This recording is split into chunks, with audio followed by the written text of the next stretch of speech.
आप मुख्यमंत्री जी जब आप बाहर आए तो आपने बोला कि आपका मन नहीं लग रहा था। आपने ये बोला कि मन नहीं लग रहा था। मन नहीं लगेगा तो हम लोग नाचने गाने के लिए थोड़ी है, आपका मन लगाने के लिए। हम तो आपका साथ ना देने के लिए थे कि जो काम आप बोलते थे असंभव है उसको हम लोगों ने मुमकिन करके दिखाने का काम किया।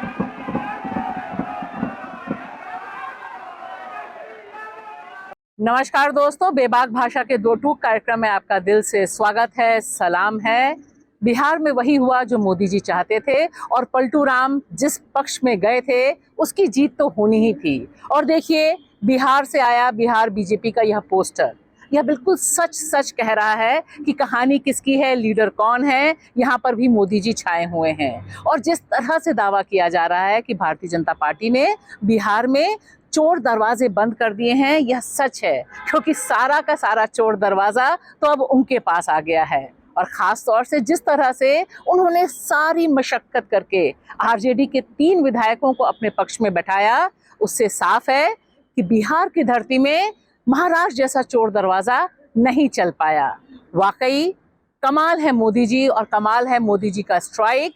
उसमें जिस तरह से नीतीश बाबू चेहरा लटकाए हुए बैठे रहे और तेजस्वी अपने ओजस्वी भाषण के साथ बिहार की राजनीति में एक नए सूरज की तरह उगे, वह आने वाले दिनों के लिए एक शुभ संकेत है।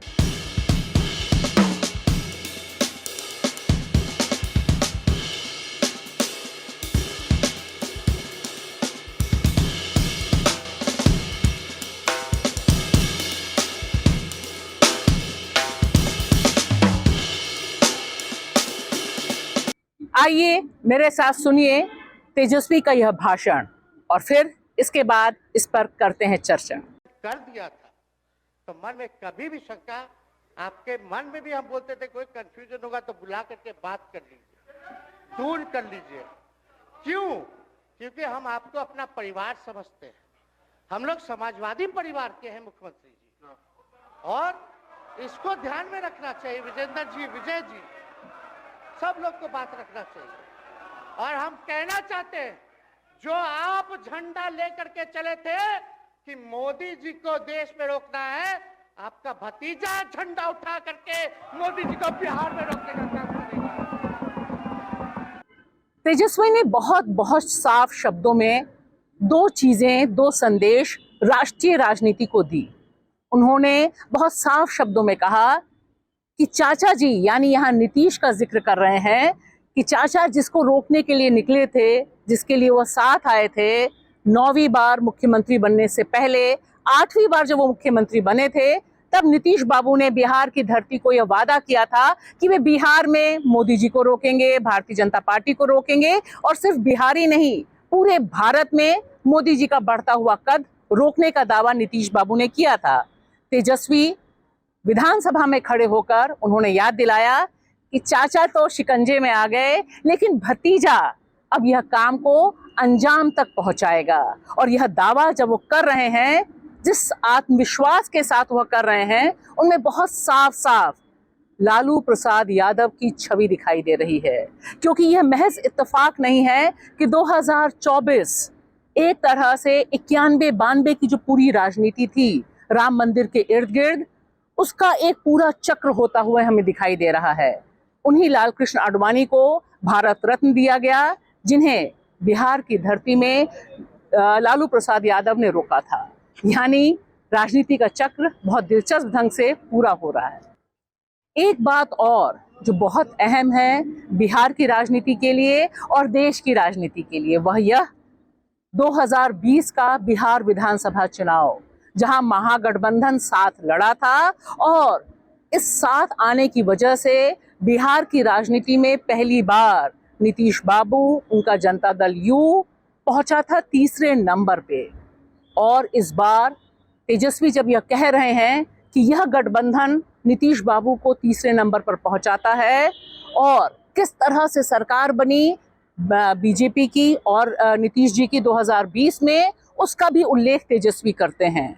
यानी 2024 की जो जमीन है वह बहुत निर्णायक साबित होगी बिहार के लिए और बिहार से उठे इस अहम सवाल के लिए कि जिस कर्पूरी ठाकुर के नाम पर नीतीश जी ने यह पलटी खाई है, उसका जिक्र भी इस भाषण में मिलता है और वो बहुत अहम है, उसे याद रखा जाना चाहिए, क्योंकि वह बार बार कह रहे हैं कि कर्पूरी ठाकुर को सत्ता से हटाने वाली यही भाजपा थी जिसके नाम पर नीतीश बाबू ने पलटी मारी है। हालांकि पलटी की कहानी तो बहुत साफ है, पलटी क्यों मारी, कैसे मारी, और यह जो पोस्टर है इसे ध्यान से देखिए, यहाँ विक्ट्री निशान मोदी जी के पास है, नीतीश बाबू के पास नहीं है। एक बात जो बिहार की धरती में यह जो हुआ, जिस तरह से लोकतंत्र को शिकंजे में लिया गया, जिस तरह से बार बार अदला बदली करके वहां की जो स्थानीय पार्टी है उसे डिस्क्रेडिट करने का काम किया गया, यह दरअसल असली खतरा है भारतीय लोकतंत्र के सामने।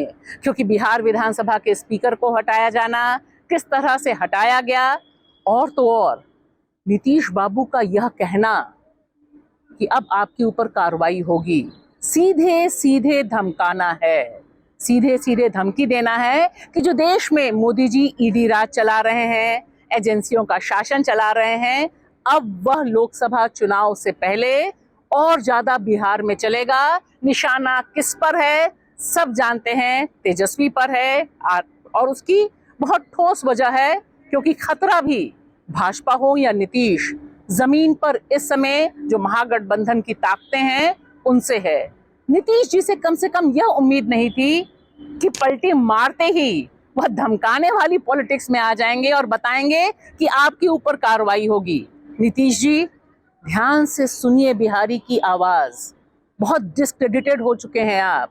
2020 में भी डिस्क्रेडिटेड थे, सिर्फ 45 सीट्स मिली थी आपको, लेकिन आपका जो कुर्सी मोह है उसकी तो बेमिसाल है पूरी की पूरी कहानी। कौन ऐसा शख्स है भारतीय राजनीति में जो 9वीं बार मुख्यमंत्री बना, पलट पलट के उसने पलटू राम वाली जो पूरी कहानी है उसे भी बहुत छोटा कर दिया है, और इस बार आप फ्रेम में भी नहीं हैं नीतीश जी। और अंत में ध्यान से देखिए एक कार्टून और एक तस्वीर। यह कार्टून मशहूर कार्टूनिस्ट सतीश आचार्य जी का है। इसमें वह बता रहे हैं कि चौधरी चरण सिंह दरअसल भारत रत्न बाद में, लेकिन किसान रत्न पहले हैं, इसलिए किसान के साथ खड़े हैं, और वहां जयंत चौधरी मोदी जी के साथ खड़े हैं। अब देखिए यह दूसरी तस्वीर और वीडियो, यह तैयारी है देश की केंद्र सरकार की किसानों का स्वागत करने की। वह कीले बिछा रहे हैं, वह दीवारें खड़ी कर रहे हैं। क्यों? क्योंकि वह मांग कर रहे हैं एमएसपी की, वह मांग कर रहे हैं अपने अधिकारों की। यह जो लड़ाई है ना मोदी जी, यह बहुत तीखी होने जा रही है 2024 में, क्योंकि देश का किसान, आप कितने भी भारत रत्न की रेवड़ी बांट दें, आज की तारीख में वह मांग कर रहा है कि उसके अधिकार, और जो प्रॉमिस आपने किया था, जो मोदी जी की गारंटी थी कि एमएसपी पे कानून लाएंगे, उसके लिए जमीन पर उतर चुका है। शुक्रिया।